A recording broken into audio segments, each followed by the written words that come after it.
Bismillahirrahmanirrahim. Assalamualaikum warahmatullahi wabarakatuh. Alhamdulillah wa syukrulillah. Assalatu wassalamu ala rasulillah. Wa la hawla wa la quwata illa billah. Faya ibadallah, usikum wa nafsi bitaqwallah faqad fazal muttaqun. Qala Allah ta'ala fi kitabihil karim. Bismillahirrahmanirrahim. Ya ayyuhalladzina amanu taqullah ittaqullaha haqqa tuqatih wa la tamutunna illa wa antum muslimun. Shadaqallahul azim. Alhamdulillah, mari senantiasa kita memanjatkan dan memperbanyak syukuran kita kepada Allah Subhanahu wa taala atas segala nikmat yang diberikan pada kita, utamanya nikmat iman, nikmat Islam. Allah Subhanahu wa taala pada kesempatan hari ini menyampaikan kita hingga menyempurnakan puasa hingga maghrib, dan moga-moga Allah Subhanahu wa taala menerima amal puasa kita dan amal-amal kebaikan kita pada hari ini. Salawat dan salam semoga tercurah pada junjungan kita Habibina wa syafi'ina wa qudwatina Rasulullah Muhammad sallallahu alaihi wasallam, pada keluarga, sahabat dan seluruh pengikutnya ila yaumil qiyamah. Tidak lupa kami berwasiat pada diri kami pribadi, juga kepada seluruh pemirsa channel Teman Baik. Mari senantiasa kita meningkatkan keimanan ketakwaan kepada Allah Subhanahu wa taala. Pemirsa channel Teman Baik yang dirahmati Allah, ada sebuah kisah menarik yang terjadi pada Imam Abu Hanifah. Sebagaimana kita ketahui, beliau selain seorang ulama, beliau juga seorang saudagar. Ya, seorang saudagar, seorang pedagang kain. Nah, beliau punya sebuah toko, ya istilah kita sebuah lapak atau toko, dan kemudian ada orang yang ditugasi untuk menjaga lapak ini. Biasanya beliau menyampaikan bahwa kalau mau menjual sesuatu, maka disampaikan barangnya seperti apa. Barangnya begini, kualitasnya begini, harganya begini, kelebihannya begini, kekurangannya begini, dan lain sebagainya. Diberikan segala macam penjelasan-penjelasan tentang barang itu. Sehingga seorang pembeli membeli dengan sadar. Kalau memang di situ ada kelebihan, maka dia juga menyadari hal itu. Kalau ada kekurangan juga menyadari hal itu. Sehingga tidak merasa ditipu atau dizolimi. Nah, suatu saat ada seorang pembeli datang ke tokonya dan kemudian bertemu dengan penjaga toko, membeli sebuah kain. Nah, rupa-rupanya kali ini penjualnya lupa menyampaikan kekurangan-kekurangan dari barang itu, dan kemudian kain itu dibeli. Seperti biasa, sore hari Imam Abu Hanifah datang ke tokonya, kemudian menanyakan beberapa perkara termasuk barang-barang yang dibeli, ditanyakan kepada beliau, dan ternyata penjaga toko mengatakan bahwa untuk barang yang ini tadi saya lupa mengatakan kekurangan-kekurangan, cacat, aib atas barang itu. Dan kemudian oleh Imam Abu Hanifah, uang hasil penjualan barang itu disedekahkan. Nah, ini sebuah kisah yang mulia dari Imam Abu Hanifah yang seorang pedagang dan sekaligus ulama. Pemirsa channel Teman Baik yang dirahmati Allah, ada banyak sekali pelajaran-pelajaran yang bisa kita dapatkan dari kisah ini. Di antaranya yang pertama adalah tentang sosok Imam Abu Hanifah itu sendiri. Sosok Imam Abu Hanifah, beliau adalah seorang ulama, dan kita mengenalnya sebagai salah satu 4 madhab, ulama ahli fikih 4 madhab, berasal dari Kufah, dan beliau dikenal banyak menggunakan ra'yu pikiran, jadi rasio pikiran, ya, berargumentasi. Jadi ada madrasah ahli ra'yu, ada madrasah ahli hadis.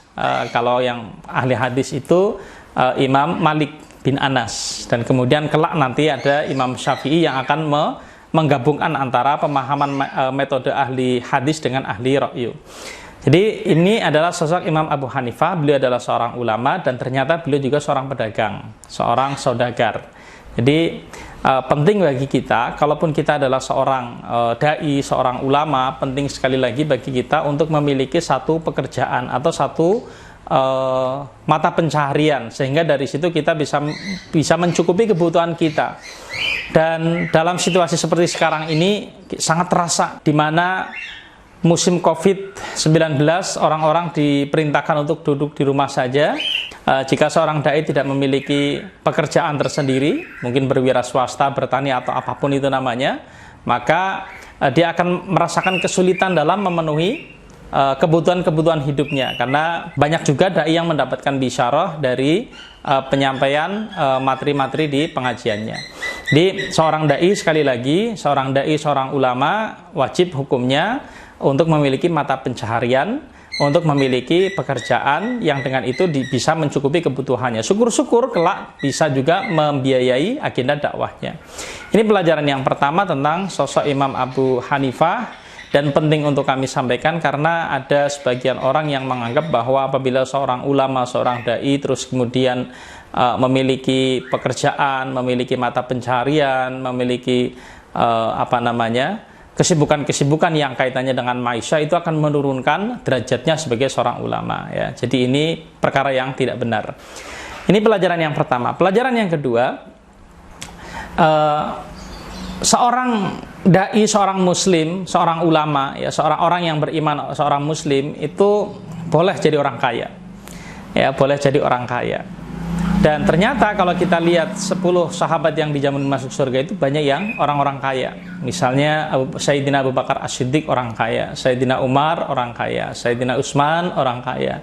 Kemudian ada lagi Abdurrahman bin Auf orang kaya. Ya, jadi memang baik di luar itu juga banyak ya sahabat-sahabat yang merupakan orang kaya. Di luar itu kalau kita lihat nabi-nabi, ternyata ada juga nabi-nabi yang memang kehidupannya itu berharta. Ya, ada Nabiullah Daud alaihissalam, ya, beliau adalah seorang nabi sekaligus raja, dan puncaknya tentu saja adalah Nabiullah Sulaiman alaihissalam, ya, yang kekayaannya, kekuasaannya itu tidak pernah diberikan kepada orang-orang sesudahnya. Jadi ini gambaran sederhana bahwa seorang dai, seorang muslim atau para ulama, ya, mereka itu boleh jadi orang kaya. Jadi ada pemahaman yang mungkin kurang pas masalah zuhud ya. Jadi dianggapnya bahwa orang muslim kalau kaya itu dianggap bahwa dia itu tidak zuhud, dia itu hubud dunia. Ya, pemahaman seperti ini salah. Karena Syekh Hasan Al-Basri menjelaskan bahwa zuhud itu kita meletakkan dunia itu di tangan, bukan di hati. Jadi boleh jadi orang zuhud itu kaya, ya, tetapi dia tidak meletakkan harta tidak di hatinya, tapi di tangannya saja. Namanya juga harta di tangan berputar ya, terus tidak kemudian di dalam hati disimpan saja hartanya ya. Jadi ini pemahaman bagi kita bahwa seorang muslim itu boleh jadi orang kaya.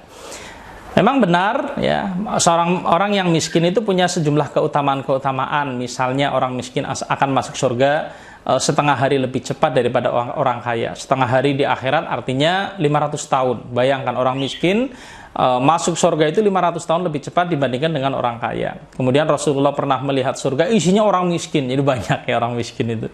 Ada sejumlah keutamaan, tapi bukan berarti yang kaya juga tidak punya keutamaan. Masing-masing ada keutamaannya, dan pilihan-pilihan untuk jadi orang miskin boleh ya kalau kita sabar, pilihan jadi orang kaya juga boleh kalau kita bersyukur dan bisa menunaikan hak harta. Kemudian pelajaran yang terakhir dari kisah ini adalah tentang adab jual beli. Adab jual beli itu penting ya untuk kita fahami ya. Diantaranya apa? Diantaranya yang paling prinsip adalah kita menjelaskan tentang kekurangan atau kelebihan dari barang itu secara objektif.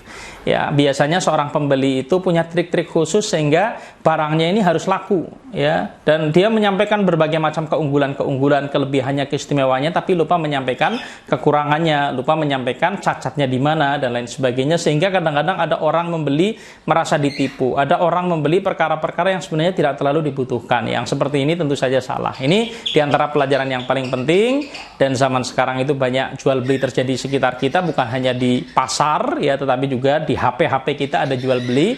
Maka mari kita gunakan adab jual beli ini dengan cara yang baik. Demikian, moga-moga bermanfaat.